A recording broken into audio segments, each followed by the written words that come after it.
முதலியார்பேட்டை 100 அடி சாலை மேம்பாலம் கீழ்ப்பகுதியில் மர்மமான முறையில் இருந்த நாய்களின் உடல்கள் அழுகிய நிலையில் கண்டெடுக்கப்பட்டுள்ளது. அதன் உடல்களில் காயங்கள் காணப்படுவதால் அவை அடித்து கொலை செய்யப்பட்டிருக்கலாம் என்ற சந்தேகங்களும் எழுந்துள்ளது. இந்நிலையில் நாய்களுக்கு தினம்தோறும் உணவளிக்கும் சமூக சேவகர் சூர்யா, வாய்ஸ் ஃபார் வாய்ஸ்லெஸ் நிறுவனர் அசோக்ராஜ் உள்ளிட்டோர் ஆய்வாளர் செந்தில்குமாரை நேரில் சந்தித்து இது தொடர்பாக நடவடிக்கை எடுத்திட வலியுறுத்தி மனு ஒன்றை அளித்துள்ளனர். முதலியார்பேட்டை 100 அடி சாலை மேம்பாலம் கீழ்ப்பகுதியில் 5க்கும் மேற்பட்ட நாய்களின் உடல்கள் அழுகிய நிலையில் மர்மமான முறையில் இறந்து கிடப்பதாக அங்கு வீடுள்ள நாய்களுக்கு உணவளிக்கும் சமூக சேவகர் சூர்யா என்பவர் தகவல் தெரிவித்திருந்தார். இதனையடுத்து சம்பவ இடத்திற்கு விரைந்து சென்ற வாய்ஸ் ஃபார் வாய்ஸ்லெஸ் அசோக்ராஜ் அங்கு இறந்து கிடந்த நாய்களை கண்டு அதிர்ச்சியடைந்தார். அப்போது நாய்களின் உடல்கள் தரையில் சிதறி கிடந்தது. மேலும் சாக்கு பையில் மூட்டை கட்டியபடியும் அட்டைப்பெட்டியில் வைக்கப்பட்டும் இருந்த நாய்களின் உடல்களை கண்டு கதறி அழுதார். இதனை அடுத்து அவைகளின் உடல்களில் காயங்கள் காணப்பட்டதால் அவை அடித்து கொலை செய்யப்பட்டிருக்கலாம் என்று சந்தேகித்து அவர்கள் இது தொடர்பாக முதலியார்பேட்டை காவல் நிலைய ஆய்வாளர் செந்தில்குமாரை சந்தித்து அதன் மீது உரிய நடவடிக்கை எடுத்திடுமாறு மனு அளித்துள்ளனர். இந்த மனு அளிக்கும் நிகழ்ச்சியின் போது அவருடன் வீடுள்ள நாய்களுக்கு தினம்தோறும் உணவளிக்கும் சமூக சேவகர் சூர்யா மற்றும் தமிழ் தேசிய பேரியக்க ஒருங்கிணைப்பாளர் வேல்சாமி உள்ளிட்டோர் உடன் சென்றிருந்தனர். மனிதர்களுக்கு பல்வேறு வகையில் உறுதுணையாக இருப்பவை நாய்கள்.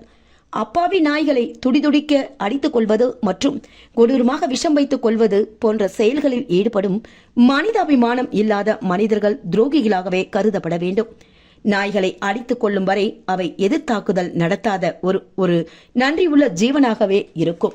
மேலும் நாய்களை கொடூரமாக கொலை செய்யும் புரிதல் இல்லாத சிலரின் இதுபோன்ற தவறுகளால் பாதிக்கப்பட போவதும் பின் விளைவுகளை சந்திக்கப் போவதும் பொதுமக்கள் தான் என்பதை நினைவில் கொள்ள வேண்டும். நாய்கள் மனிதனோடு ஒட்டி இருக்கும் பிராணிகள். மேலும் அவைகளை அடித்து துன்புறுத்துவதால் அவை ஒரு இடத்திலிருந்து மற்றொரு இடத்திற்கு இடம்பெயரும் பொழுது மன உளைச்சலுக்கு ஆளாக்கப்பட்டு மனிதர்களை தாக்கவும் முற்படுகிறது. இவை அனைத்திற்கும் ஆராய்ந்து கருத்தடை மட்டுமே தீர்வு என்று தேசிய விலங்கு நல ஆணையம் அறிவுறுத்தியுள்ளது. உழவர்கரை நகராட்சி, புதுச்சேரி நகராட்சி ஏற்கனவே கருத்தடை செய்திட ஆரம்பிக்கப்பட்டுள்ள நிலையில் துரிதமாக பணிகளும் நடந்து கொண்டுள்ளது.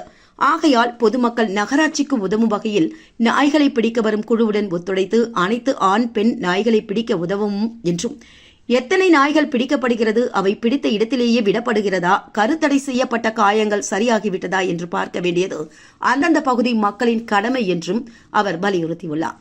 மேலும் நாய்களுக்கு உணவளித்து அன்பு பாராட்டி பராமரிக்க வேண்டும் என்று வேண்டுகோள் விடுத்த வாய்ஸ் ஃபார் வாய்ஸ்லெஸ் அசோக்ராஜ், இதன் மூலம் அவை நம் அன்புக்கு கட்டுப்பட்டு இருக்கும் என்றும், கருத்தடை செய்ய நாய் பிடிக்க வரும் குழுவினருக்கு பயன் தரும் என்றும், இதை தவிர்த்து நாய்களை கொல்வதோ அப்புறப்படுத்துவதோ சட்டப்படி குற்றம் என்றும் அது நமக்கே பின் விளைவுகளை உண்டாக்கும் என்றும் வலியுறுத்தியுள்ளார்.